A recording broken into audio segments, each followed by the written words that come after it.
ఇది ఎక్కడ ఇది మ్యాటర్, ఇది ఎంటీ అంటే మ్యాటర్.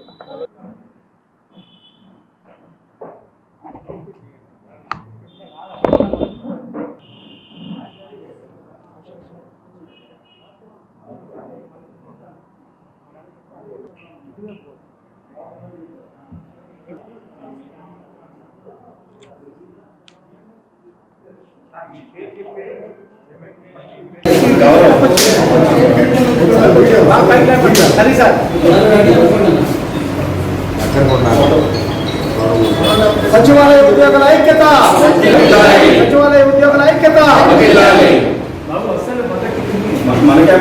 15 రోజులు 20 రోజులు ఇమీడియట్ పూర్తి చేయాలని టార్గెట్ పెడతారు.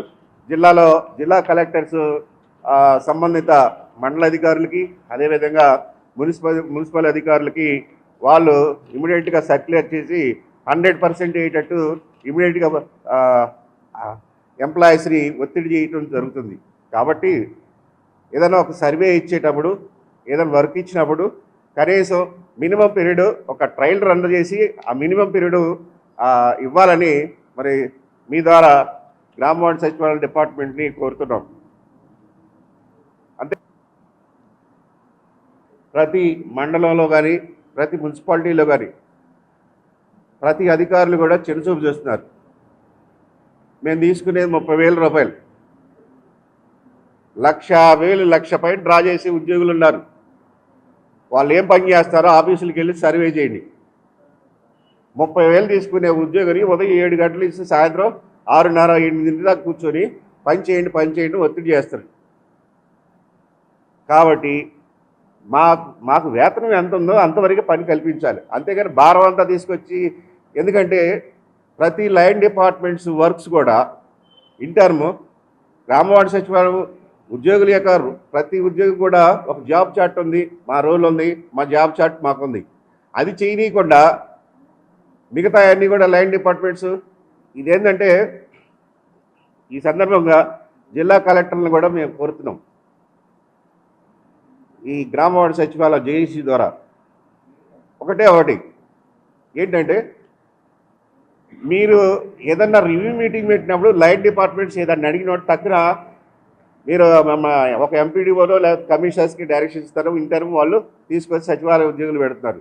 కాబట్టి మా డ్యూటీ కాకుండా సచివాలయ ఉద్యోగుల రూల్ కాకుండా ఉంటే ఆ లైన్ డిపార్ట్మెంట్స్ వాళ్ళకే బాధ్యత ఇవ్వండి. అంతేగాని ప్రతిదీ కూడా సచివాలయ ఉద్యోగులు తీసుకొచ్చేసి. రాజ్యలక్ష్మి, నెల్లూరు జిల్లా నుంచి వచ్చాను. UWGA united welfare GSWS government employees association తరఫున నేను ఈ జేఏసీలో రిప్రజెంట్ చేయడం జరిగింది. జనరల్ సెక్రటరీగా నన్ను తాత్కాలిక కమిటీ కింద ఎంపిక చేస్తున్నారు. సో ఇక్కడ మేము మా సచివాలయ ఉద్యోగులు 5 సంవత్సరాలు ఫేజ్ 1 కింద ఎవరైతే జాయిన్ అయ్యారో వాళ్ళందరూ కూడా ఇప్పటికి 5 సంవత్సరాలు పూర్తి చేసుకున్నారు. 5 సంవత్సరాలు పూర్తి చేసుకున్నప్పటికీ మాకు రావాల్సిన ఫైనాన్షియల్ బెనిఫిట్స్ ఐఆర్ కానీ పిఆర్సీ కానీ ఏ ఫైనాన్షియల్ బెనిఫిట్స్ ఇప్పటి వరకు కూడా మేము పొందలేకపోయాము. దాంతోపాటుగా మా సర్వీస్ రూల్స్కి సంబంధించిన కొన్ని డిజిగ్నేషన్స్తో సర్వీస్ రూల్స్ సంబంధించి ఎటువంటి క్లారిటీ లేదు. మరియు మాతృశాఖల్లో కలుపుతాము అని చెప్పారు. వాటికి సంబంధించి కూటమి ప్రభుత్వం ఏర్పడి ఇప్పటికి 6 నెలలు అయినప్పటికీ కూడా దానికి సంబంధించి కూడా ఎటువంటి క్లారిటీ లేదు. ఇండివిజువల్గా మా సంఘాలన్నీ డిఫరెంట్ అసోసియేషన్స్ ఏవైతే ఉన్నాయో అనేక సార్లు గత ప్రభుత్వంలోనూ ఈ ప్రభుత్వానికి కూడా అనేక సార్లు రిప్రజెంటేషన్స్ ఇవ్వడం జరిగింది. రిప్రజెంటేషన్స్ ఇచ్చినప్పటికీ కూడా ఫలితం లేదనే చెప్పుకోవాలి. కాబట్టి ఈరోజు మేము అందరం కూడా ఒక 10 సంఘాలు ఈరోజు ఇక్కడ హాజరు కావడం జరిగింది.